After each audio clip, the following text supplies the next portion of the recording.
आज हम पढ़ रहे हैं चैप्टर मेटलर्जी में मेटलर्जी के स्टेप क्या हैं, किन तरीकों से ओर के द्वारा हम मेटल को प्राप्त करेंगे। तो ओर से मेटल को प्राप्त करने के लिए कौन कौन से स्टेप यूज होते हैं उनको बोलते हैं मेटलर्जी स्टेप। पहला स्टेप है कर्सिंग, आपको ओर को पीसना पड़ेगा। दूसरा स्टेप है कंसंट्रेशन ऑफ ओर, जिसमें हमको ओर में से इम्प्योरिटी निकालनी होंगी।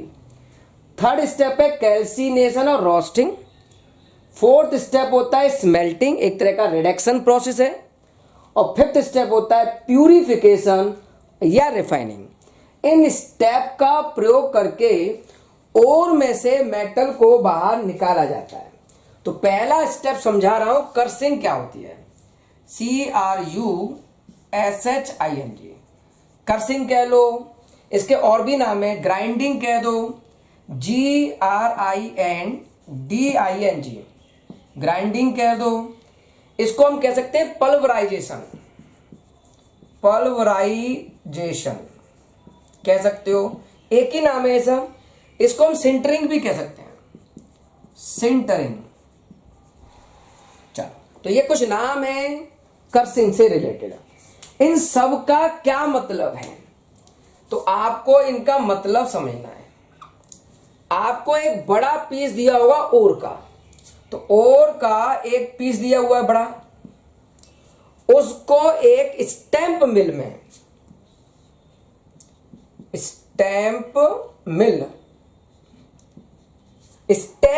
में या कोलाइडियल मिल में उसे डाल देंगे ओर को, और वो उसे बारीक पीस देगा। चक्की में डाल देते हैं गेहूं तो बारीक पाउडर बन जाता है। ऐसे ही चक्की हमारी नाम है स्टैंप मिल, उसमें ओर के बड़े पार्टिकल हमने डाले और निकल के आए छोटे छोटे पार्टिकल पाउडर फॉर्म में।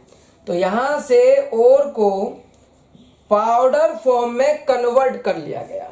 ओके, ठीक है।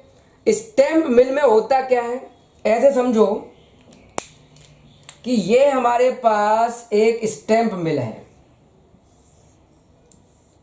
इसमें लोहे के, आयरन के बड़े बड़े टुकड़े भरे होते हैं।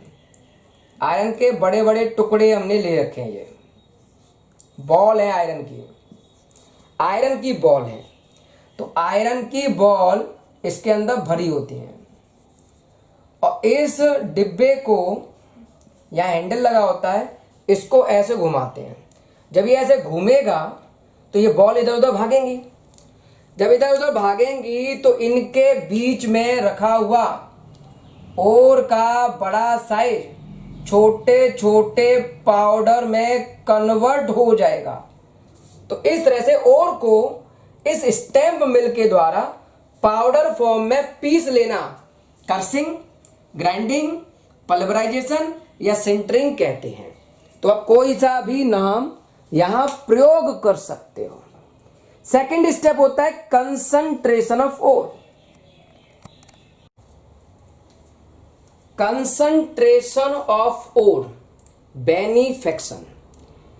इसका मतलब होता है ओर में से इंप्योरिटी बाहर निकालना। आपको ओर दिया होगा, ओर में ये मेटल है, ब्लैक वाले तो हमने मेटल कह दिए, और इसमें होती है थोड़ी बहुत इंप्योरिटी। नीली वाली मैंने इंप्योरिटी कह दी। तो इस मेथड के द्वारा हम ओर में से इंप्योरिटी को रिमूव करना चाहते हैं। तो बेनिफेक्शन का मतलब है, कंसंट्रेशन ऑफ ओर का मतलब है इंप्योरिटी को बाहर निकालना, इंप्योरिटी को रिमूव करना। इसमें पहला तरीका है ग्रेविटी सेपरेशन, सेकेंड तरीका है मैग्नेटिक सेपरेशन, और थर्ड तरीका है फ्रॉथ फ्लोटेशन मेथड। तो सबसे पहले हम पढ़ते हैं, मान लो ग्रेविटी सेपरेशन। ग्रेविटी सेपरेशन के दो नाम और हैं। पहला नाम है लेविगेशन।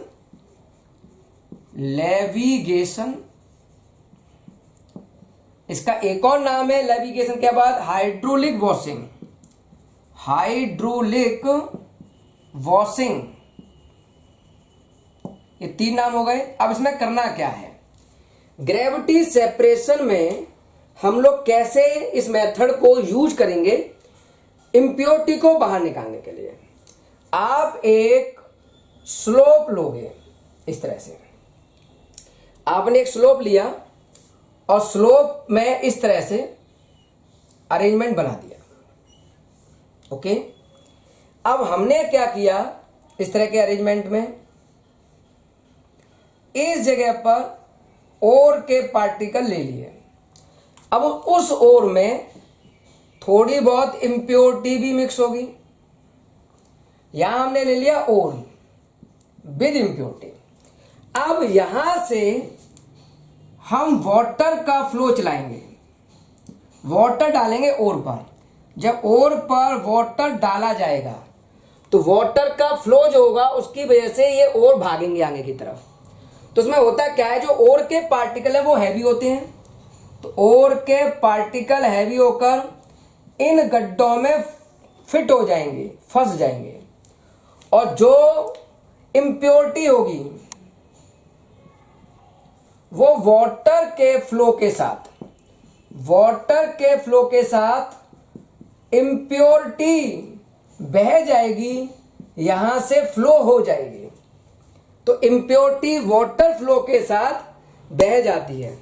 तो उसमें जो हैवी मेटल होंगे, हैवी जो मेटल होगा, हैवी मेटल मतलब ओर, वो इस जगह पर फिक्स हो जाएगा, सेटल डाउन हो जाएगा, सेटल डाउन। इस जगह पर फंस गए वो पार्टिकल, भाग नहीं पाए। और जो हल्के पार्टिकल होंगे, धूल मिट्टी इम्प्योरिटी, वो सब पानी के साथ, वाटर के साथ फ्लो हो जाएगी, बाहर निकल जाएगी।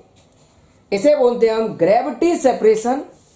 ग्रेविटी के बेस पर हल्की ग्रेविटी मतलब हल्के पार्टिकल बह जाएंगे और भारी पार्टिकल इन जगहों पे फिक्स रहेंगे।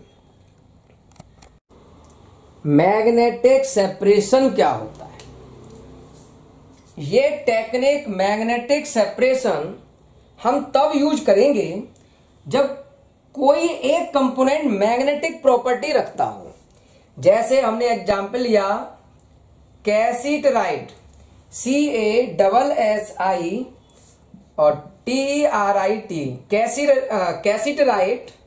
कैसिटराइट बोलते हैं हम SnO2 को। और इसमें मिक्सचर लिया है कैसिटराइट के साथ वॉल्फ्रामाइट, WAL, स्पेलिंग लिख रहा हूं, ध्यान सुनो, फ्रामाइट, FRA, वॉल्फ्रामाइट, MIT। और इसका फॉर्मूला है हमारे पास FeWO2। कैसिटराइट SnO2, वॉल्फ्रामाइट FeWO2। ठीक है। और बहुत से लोग FeWO2 के साथ, WO4 है ये, इसके साथ लेते हैं MnWO4। इन दोनों के मिक्सचर को हमने नाम दिया वॉल्फ्रामाइट। ये मिक्सचर है आपका। इस मिक्सचर में जो कैसिटराइट है वो नॉन मैग्नेटिक प्रॉपर्टी रखता है, नॉन मैग्नेटिक प्रॉपर्टीज। और जो सेकंड है वॉल्फ्रामाइट, ये मैग्नेटिक प्रॉपर्टी रखता है। मैग्नेटिक प्रॉपर्टी मतलब मैग्नेट के साथ चिपक सकता है ये। अब एक कंपोनेंट में नॉन मैग्नेटिक प्रॉपर्टी है, मैग्नेट के साथ नहीं चिपकेगा। दूसरा कंपोनेंट में मैग्नेटिक प्रॉपर्टी है, मैग्नेट के साथ अटैच हो जाएगा, चिपक जाएगा। अब इसको हम कैसे सीखें? तो एक एग्जाम्पल, एक डायग्राम के थ्रू मैं इसको समझाता हूं इसका क्या मतलब है।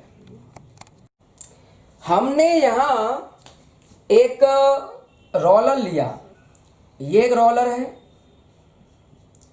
और इधर भी एक रोलर है। ओके, ये रोलर इस तरह से गोल गोल घूमेगा और इसके ऊपर हमने लगा दी है बेल्ट।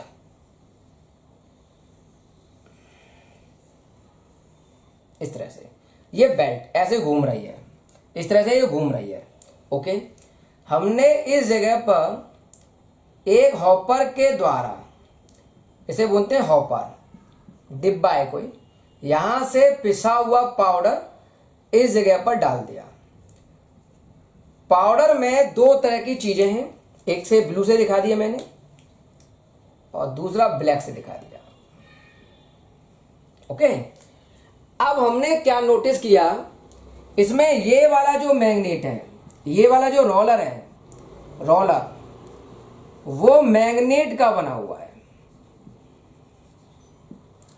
ठीक है, अब इसमें हमने नोटिस किया कि ये जो ब्लैक कलर का सॉल्यूशन दिखाया है, ब्लैक कलर का जो पार्टिकल है, उसके अंदर मैग्नेट की प्रॉपर्टी है, ये मैग्नेटिक प्रॉपर्टी रखता है। और जो नीला वाला है वो नॉन मैग्नेटिक प्रॉपर्टी वाला मटेरियल है।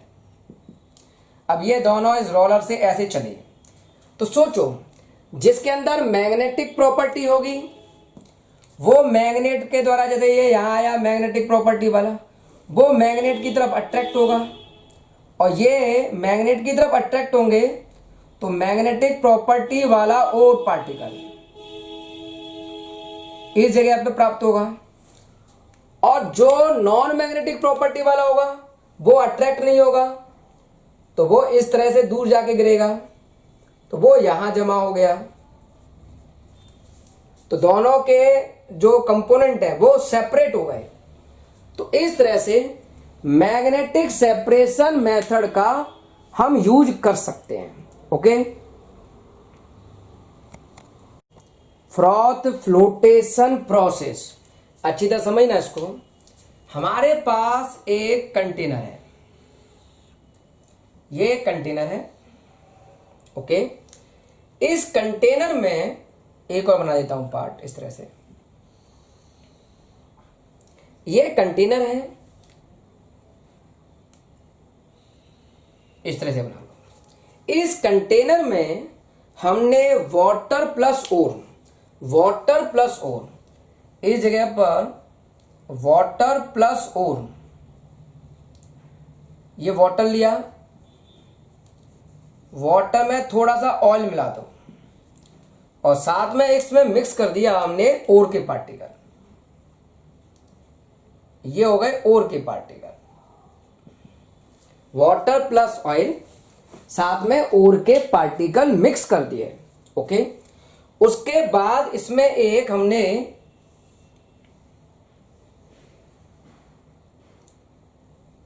इस तरह का एक पाइप डाल दिया, रोल मतलब इस तरह से जो दही फेंटने वाला जो अरेंजमेंट होता है वो हमने डाल दिया। ओके, अब होता क्या है वो समझो, यहां से कंप्रेस्ड एयर, यहां से कंप्रेस्ड एयर तेजी से हमने यहां डाली तो कंप्रेस्ड एयर यहां से निकलेगी और साथ में इसको इस तरह से आपको रखना है, करना है। तो कंप्रेस एयर डालनी है, साथ में इस तरह से करना है।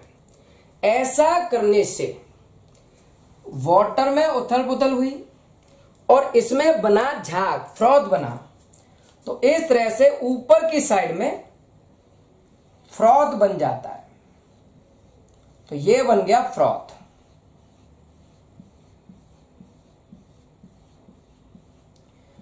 फ्रॉथ क्या होगा, प्रोसेस कैसे काम करेगी समझाऊंगा डिटेल में। तो ये बन गया फ्रॉथ। इस फ्रॉथ में oil plus water, sorry oil plus ore का मिक्सचर होगा और ये फ्रॉथ यहां से इधर गिरेगा।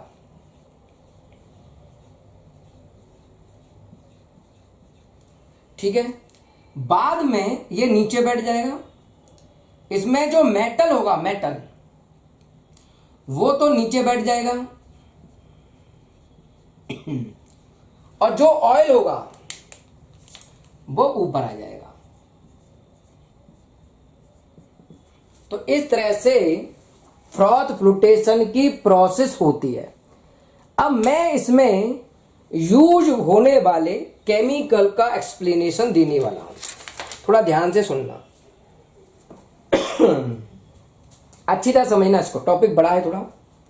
हमने सबसे पहले यहां यूज किया पहला केमिकल, कुछ केमिकल हमने इसमें और डाले, उन केमिकल के नाम बता रहा हूं, पहला केमिकल है फ्रॉथर, FROTHER, फ्रॉथर। फ्रॉथर क्या होता है? ऐसा केमिकल जो फ्रॉथ बनाता हो, जो झाग बनाने में सहायता करता हो। तो इसका काम है टू मेक फ्रॉथ, फ्रॉथ बनाने में हेल्प करना। कौन सा केमिकल फ्रॉथर की तरह काम करेगा? तो हम कहेंगे पाइन ऑयल। पाइन ऑयल ले लो, या ले सकते हो कैम्फर ऑयल, कैम्फर ऑयल भी ले सकते हो, या यूकेलिप्टस ऑयल भी ले सकते हो। तो यह काम करता है फ्रॉथर का। फ्रॉथर का मतलब फ्रॉथ बनाने वाला। ओके। एक होता है स्टेबलाइजर। Stabiliser, BILIZER। स्टेबलाइजर ऐसे केमिकल्स होते हैं, स्टेबलाइजर ऐसे केमिकल होते हैं जो फ्रॉथ की लाइफ पीरियड को बढ़ाएंगे। फ्रॉथ ऐसा ना हो कि मेटल नीचे बैठ जाए और बाहर निकल जाए, या किसी जगह पे ना हो जाए ऐसा कि मेटल अलग हो गया ऑयल अलग हो गया। तो लंबे टाइम तक फ्रॉथ बना रहे और फ्रॉथ की फॉर्म में बना रहे, तो यह काम करता है स्टेबलाइजर। तो इसका काम है to increase life period of froth. Froth का लाइफ पीरियड ये बढ़ा देता है। एग्जाम्पल में हम लेते हैं एनिलीन और क्रीसॉल।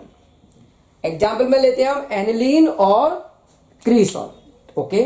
अब हम यूज करते हैं third chemical, collector. Third chemical का नाम है कलेक्टर। इसका दूसरा नाम है सरफेक्टेंट। थर्ड केमिकल होता है कलेक्टर या सरफेक्टेंट। इनका काम होता है ओर को कलेक्ट करना, फ्रॉथ को कलेक्ट करना। फ्रॉथ को कलेक्टर का काम होगा, फ्रॉथ को कलेक्ट कराना। Collection of froth, collection of froth. अब हम पूछेंगे कौन कराता है कलेक्शन और कैसे कराता है। तो हम इसको कैसे पढ़ेंगे? कलेक्शन कराने का काम कलेक्टर करता है, और कलेक्टर के एग्जाम्पल है sodium ethyl xanthate, sodium ethyl xanthate एक एग्जाम्पल ले सकते हो, या ले सकते हो sodium lauryl sulphate, sodium lauryl sulphonate ले लो, डिटर्जेंट एक तरह का, सोडियम लॉरिल सल्फोनेट, यह प्रयोग कर सकते हो एज ए कलेक्टर। अब ये कलेक्टर कैसे काम करेगा, ये हमको थोड़ा डिटेल में समझना होगा। कलेक्टर का क्या काम है, कलेक्टर कैसे काम करता है, ये थोड़ा डिटेल में समझना होगा। थोड़ा रफ करके समझाते हैं। कलेक्टर कैसे काम करता है। मान लो हमने एग्जाम्पल लिया सोडियम इथाइल जेंथेट।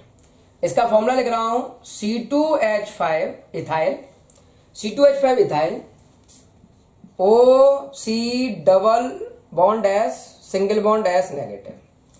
ये है आपका सोडियम इथाइल जेंथेट का फॉर्मूला। इसमें एक पार्ट ये हो गया और एक पार्ट ये हो गया। ओके। तो डिटर्जेंट है एक तरह का ये। तो इसमें जो कलेक्टर होता है उसमें उसकी जो शेप है वो डिटर्जेंट जैसी होती है। डिटर्जेंट जैसी मतलब एक टेल होगी और एक हिस्सा टेल का हो जाएगा, एक हिस्सा हेड होगा। तो ये हिस्सा हेड है और ये हिस्सा टेल है। तो ये जो इथाइल है वो टेल की तरह काम कर रहा है। जो इथाइल है वो टेल की तरह काम कर रहा है। उसको हम बोलेंगे हाइड्रोफोबिक। यहां टेल होती है हाइड्रोफोबिक। हाइड्रोफोबिक मतलब पानी से दूर भागती है, ऑयल के साथ मिक्स होता है ये। तो ये ऑयल मिक्सिंग हो गया, ऑयल के साथ मिक्स होने वाला। तो टेल पार्ट ऑयल के साथ मिक्स होता है। ओके। और ये है हेड, ये होता है हाइड्रोफिलिक। इसको हम बोलते हैं हाइड्रोफिलिक, हाइड्रोफिलिक पार्ट। ये वाटर लविंग होता है, ये वाटर लविंग होता है, तो हमने लिख दिया ये है वाटर लविंग। ओके, अब ये पूरा कलेक्टर कैसे काम करेगा थोड़ा हमको ये समझना है। तो मान लो ओर का पार्टिकल है हमारे पास, ये आपका ओर का पार्टिकल, और ओर के पार्टिकल के साथ बाइंड करना है कलेक्टर को।